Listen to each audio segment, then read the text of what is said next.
So here's some outline of my paper presentation. I will shortly talk about some what's being developed in the ATSC 3 broadcast path, and then I will have a bit detail about our IP layer development for such a convergence scenario. Then we'll also shortly talk about some our field trials in that was happening in Jeju Island. So the whole idea about our cooperation was based on the IP layer convergence of broadcast and broadband. So basically, we want to have the ATSC 3 broadcast, which is high power, high tower, that takes large consumption of audio and video traffic, and then we want to cooperate with the broadband network, such as Wi-Fi network and the mobile network, in case the broadcast signal is not delivered correctly. So we want to switch between broadcast and broadband network. That can be done seamlessly. So as a user, you don't need to aware that which signal you are receiving from. So on broadcast, we configure the LDM and SHVC. That will be most efficient way of the broadcasting that ATSC 3 standard provide. So that with that, the ATSC 3 physical layer standard offers the two-layer LDM consisting of a core layer and enhanced layer, and ATSC 3 video layer that offers the two-layer SHVC, which consists of base layer and enhancement layer.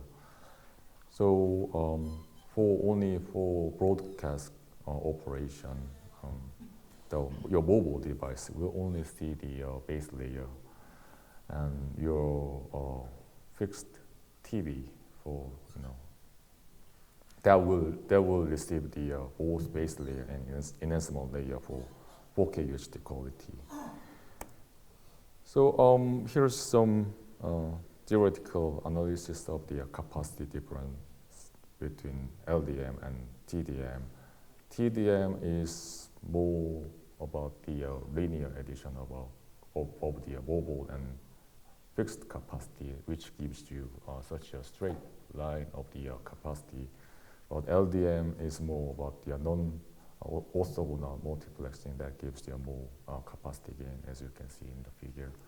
When you do SHVC, that's for the SHVC, your fixed service is the addition of mobile service and the metadata that eventually gives you the more capacity compared to simulcast case.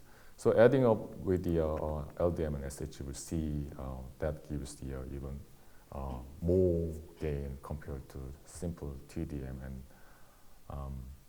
simulcast case. So I will talk about some detail about the IP layer development. ATSC 3 standard defined as the A331 standard that support such a cooperation and convergence with broadband network. By the standard, it allows to use the MMT or root, which will be unidirectional transmission from the broadcast path. And for the broadband path, only dash is allowed. So when root and dash are used for the implementation, root is the broadcast delivery of the dash segment, which means that when you want to define the list of contents, we call this MPD, and video presentation description. That same MPD should be used for both broadcast and broadband delivery. So the first thing we have to define is the handoff situation. You have a broadcast signal available, but in mobile condition, we are losing that broadcast and want to switch to broadband. You have to define the same representation ID for both delivery of broadcast and broadband. And another thing you have to define is the dependency, because we are using the scale of coding. So we have two representation in the, we call this adaptation set. These two representation should have the dependency. So as you can see the table here, this whole thing is the single adaptation set. And then you have two different representation, and that the rep 103 has a dependency with the rep 100. That means the 100 is base layer and 103 is the enhancement layer. And also for that, the first one is for the broadcast delivery because the URL are telling you that this is from the broadcast.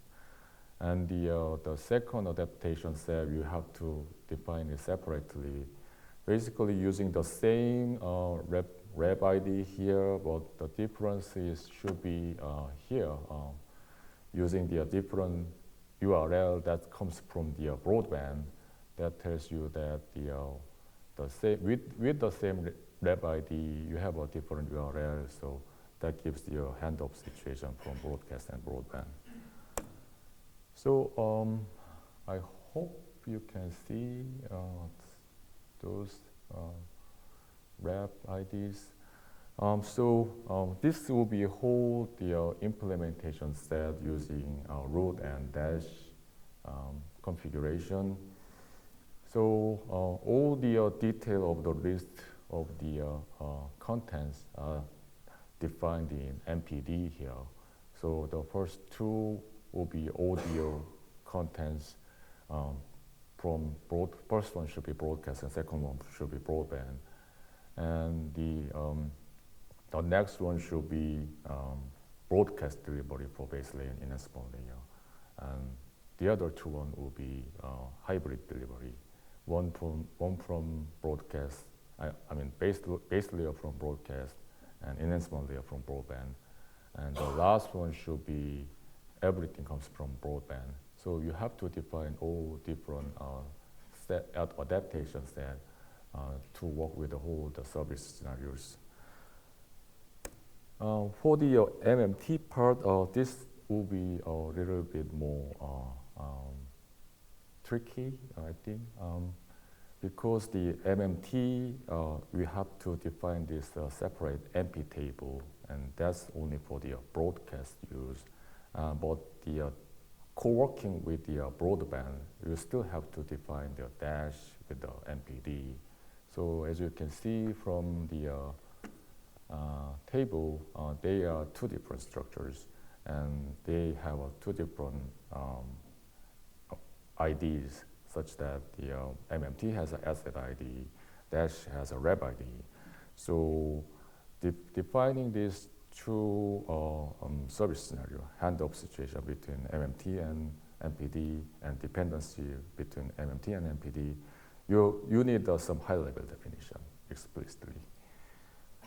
So with that, we had some new definition called USBD. That's the user service bundle description. So we had some new category here, broadband component information for such a hybrid delivery using MMT and the dash. So we have to define the new dependent asset ID. That means we have to call the rep ID first from dash. And this rep ID has a dependency with the MMT asset. So that gives you SHVC condition using MMT and dash. And also you have to define the simulcast asset ID. That means this rep ID has the same contents as the MMT asset. So this should be defined in some high-level condition. So this will be also whole set using MMT and dash. So you can see on the right one, that's just the MPD from dash. So that only defines the broadband delivery. And you need a separate set of the MP table that tells you that this is only from the broadcast. And then the USDBD, that should be more high-level definition that has to define all the relationship between MP table and the MPD. So in our service scenario, we had to define the handoff situation and also the dependency between MMT and dash. So for the convergence cooperation with the broadcast and broadband, we did some development in the receiver side. So two different implementation will be available. The first one is for buffering issue in the receiver side. When you are driving in the mobile condition, there may be some packet loss from the broadcast. So you know that that packet has been lost at the receiver, and the receiver has to request the broadband network to get that lost packet. So that will be possible within the predefined the buffering at the receiver. Currently we set the 1 second buffering to doing all the management for cooperating between broadcast and broadband. And the other one for the receiver implementation was a seamless switching between broadcast and broadband. The receiver monitoring the physical layer status, such as SNR and field strengths. And the receiver knows that which physical layer status packet will be lost. So because receiver knows that what was transmitting from the, what was the transmitting parameters in the physical layer, we know the mode code, so the receiver knows that which required SNR is expected, the signal will be broken. So receiver can decide when you want to switch to broadband network. And when the signal is available, we can also take the broadcast signal back from the broadband. So doing that, seamless switching will be possible. And we are just looking at the physical layer status and make the switch to the broadband. Some faster switching will be possible compared to only looking at the buffering.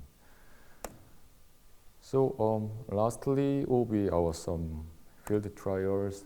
This will be a demo setup that broadcast path. We use the LDM and SHVC combination.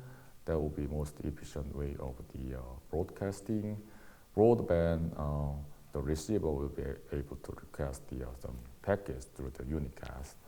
So we had some development of the encoder platform that include the real-time encoding and also IP encapsulation for the broadcast and broadband as well. So that also works as the broadband server. So receiver normally want to see the broadcast signal, but in case of the mobile situation or deep indoor case, you are losing some data from the broadcast, you want to request that piece from the broadband through the unicast. So that can be only the base layer or enhancement layer only, or even both of the signal. So this was the parameter we used for the trial. We configured the LDM such that the LDM core layer has about QPSK 515 core that has about 3 Mbps with a 0 dB SNR. And enhanced layer was the 64-com and 5015 core that has about 10 Mbps. So with the injection level 8 dB, the required SNR was 15 dB. So because we are using SHVC, the data rate should be added. So your 4K contents was about 13.5 Mbps in this service scenario. So the first one was we are in the broadcast coverage, but these two layer of SHVC have a different robustness by using different PRP. So while we are moving, you see, depending on the channel, you see that you only see the base layer, or you can have enhancement layer together when you have a good field strength.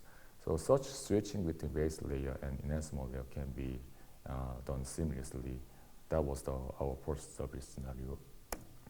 And the second one is that we are moving to the edge of the coverage or out of the coverage. So in that case, we want to switch it to the broadband network. And when we have some signal available from broadcast, we come back to the broadcast as well. And the last one was the hybrid service scenario. You have a base layer from broadcast and enhancement layer from broadband. So that can enable 4K mobile services by using both broadcast and broadband. So as a conclusion, we use the ATSC 3 based LDM and SHVC broadcast for more efficient use of spectrum use, and the IP layer standard of ATSC 3 that allows the such convergence and cooperation with the broadband network. So we did development for the root and dash from broadband, and also MMT from broadcast and dash from broadband. And we also showed the real field trial with the public LTE network, and that shows all the feasibility.